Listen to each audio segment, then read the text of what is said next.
This presentation on hydraulic directional valves is the fifth in a series of 8 which provides a comprehensive introduction to hydraulics, the science of fluids under controlled pressure.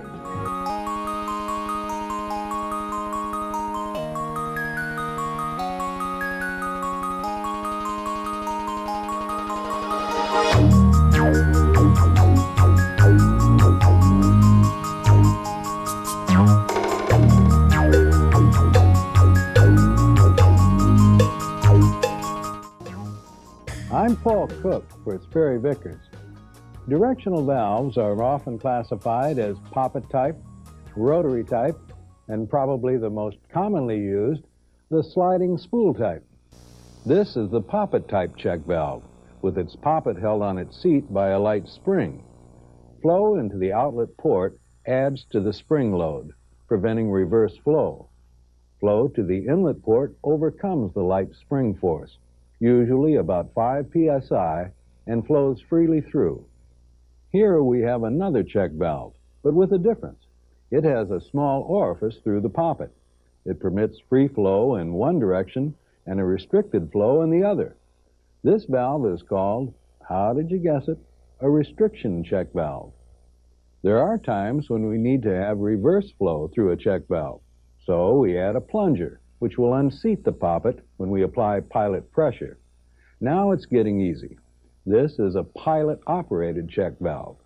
Some people just say PO check. The rotary valve we mentioned is not seen too often these days, so we'll just take a quick look. It has a pressure port, a tank port, and 2 cylinder ports. Passages through the rotor interconnect the porting, so we can extend and retract a cylinder or drive and reverse a hydraulic motor. When the rotor is centered, all ports are blocked, and the unit it controls cannot move. Now, on to sliding spool valves. This shows a sliding spool in a body that has 5 ports. 2 of them are tank ports. Usually you'll find they're connected together within the valve body, so there's only one line going back to tank. In this particular case, the 2 lands on the spool, they're the big sections, are so wide the tank ports are always blocked off from the cylinder ports. So we have only 2 possible flow paths, pressure to port A or pressure to port B. Only leakage oil goes to tank. Now in this illustration, we've made the 2 lands on the spool narrower. Now when pressure is open to port A, port B is open to tank. Then, upon shifting the valve, pressure is open to B and A is open to tank. With 4 flow paths, this valve could be used to actuate a cylinder or a motor. It's this ability to modify the spools and obtain different flow characteristics that makes this type of valve so useful. So far, we've shown the spool-type valves in their 2 shifted positions. What happens when the spool is centered in the body is often the most important condition of all. This illustration will enable us to see the wide variety of center conditions available, and perhaps, with a little explanation, why they are required. Our first spool is called open center. It has very narrow lands, which when centered in the valve body, permit oil to flow freely between all ports. Shifting the spool to the right or left connects the pressure port to one cylinder port and the opposite cylinder port to tank. It could be used to operate a hydraulic cylinder or motor in either direction. When centered, the system pressure would drop to what little it takes for the pump delivery to flow freely through the valve to tank. With all ports open to tank, a cylinder or motor could be moved freely by some outside force. This closed center spool, as you might expect from its name, has all the ports blocked in neutral. Cylinders or motors could not move, except, of course, for the small amount of leakage between the valve spool and body. The pump flow would also be blocked, and system pressure would rise to the relief valve setting, unless oil was being used in another part of the system. That, incidentally, is the advantage of a closed center spool. The pump can be used for more than one operation. Here's a spool with one narrow and one wide land. It doesn't have a name, so we just call it a Type 1 and indicate it by the number 1 in the model designation. With one cylinder port blocked, we can support a load on the actuator, yet unload the pump and the opposite cylinder port to tank. When the pump is unloaded, we'll save energy, so we do it whenever we can. Now here's a case where we want to support a load as we did before, but the pump flow is needed for other operations in the system. One cylinder port is blocked by the wide land on the spool. The other is open to tank. But the pressure port is blocked, making the pump flow available right up to the relief valve setting. We call it a Type 3 for want of a better name and include the number 3 in the model code.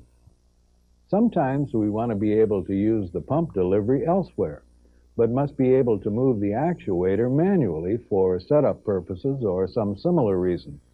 This spool, our Type 6, makes it possible by blocking the pressure port but leaving both cylinder ports open to tank. Now remember this one, because we'll be using it later.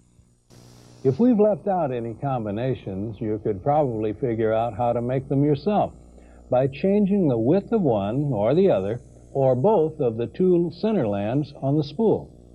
Remember though, the two shifted positions cannot change. When pressure is open to one cylinder port, the other must be open to tank, and vice versa. This configuration has both cylinder ports blocked, but the pressure port is open to the tank port in the neutral position. To make this one, we use a hollow spool which has 3 lands, a wide one in the center and 2 narrower ones just outside the cylinder ports. This blocks each cylinder port, but holes in the hollow spool let oil coming into the pressure port flow freely through to the tank port. It's called a tandem center. Now this spool permits valves to be piped in tandem, where oil can flow through 2 or more valves in a series and freely back to tank with all spools in neutral. Shifting any valve in the series will direct oil to and from the actuator it controls. Conventionally, valves are piped in parallel, as we can see in the circuit. That means the pump delivery has a choice. It can go to either of the 2 valves, but the pressure port of one must be blocked in order to use the other. Piping valves in tandem, as we have here, allows the pump to be unloaded when neither one is being used. While this affords some energy savings, other limitations prevent its universal use. So far, we've just taken it for granted that these valves had to be shifted from one position to another, with no mention of how it might be done. In the check valve, it was the flow of the oil itself which opened or helped close the poppet, depending on which port it entered. In days gone by, most valves were shifted manually by means of a lever attached to one end or the other of the spool. Springs or detents would hold them in their neutral position.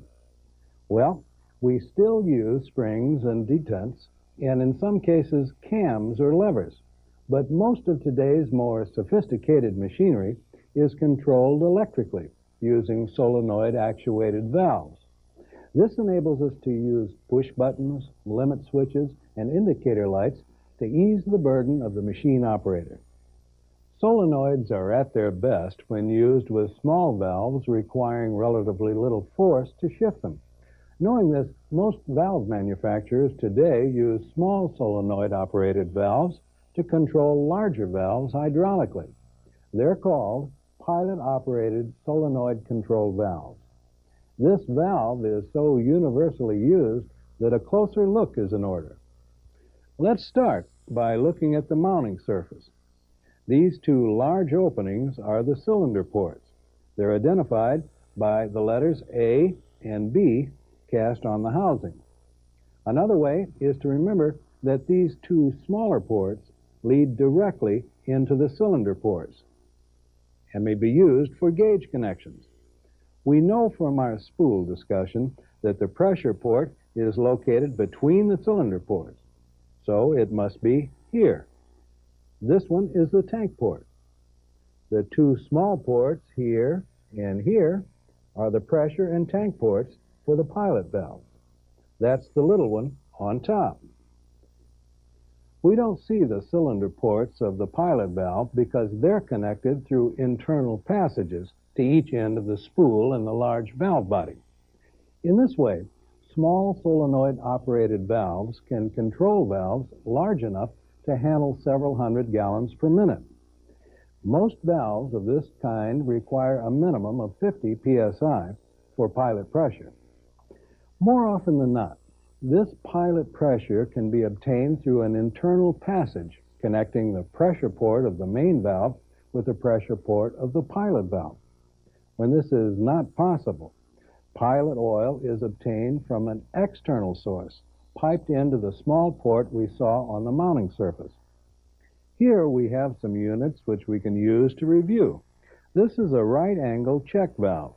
A pilot-operated check valve would have a plunger to unseat the poppet when reverse flow is required. Now, shifting the handle manually or mechanically causes the spool in this rotary valve to rotate and direct pump flow to one or the other of the cylinder ports while opening the opposite one to tank. Its small size made it useful as a pilot valve until solenoid-operated valves became more prevalent. And this type of valve will handle up to 5 gallons per minute at 5,000 psi. It utilizes wet armature solenoids for long service life, and as you can see, is frequently used as a pilot valve. Each of these spools can be fitted into this body to perform the various functions we've discussed. Here's the open center spool, the closed center spool, the Type 1, the Type 3, and here's the Type 6 that we ask you to remember. It's used as the pilot spool in all spring-centered valves. And finally, here's the tandem center. Now, this valve was not included in our discussions. Actually, it's a bank of manually operated directional valves containing spools similar to those we've covered. They're assembled together for the convenience of the operator in mobile applications. A complete bank usually includes a main system relief valve, 2 or more individual sections, and in some instances, relief and replenishing check valves within each section. It's often possible to control the many functions on a large piece of mobile machinery with a single bank of valves of this type. Okay, that covers directional valves, which control the direction of the flow in the hydraulic system. And thus completes Chapter 5 in our 8-part training series. And of course, thanks for your interest in hydraulics. I'm Paul Cook for Sperry Vickers.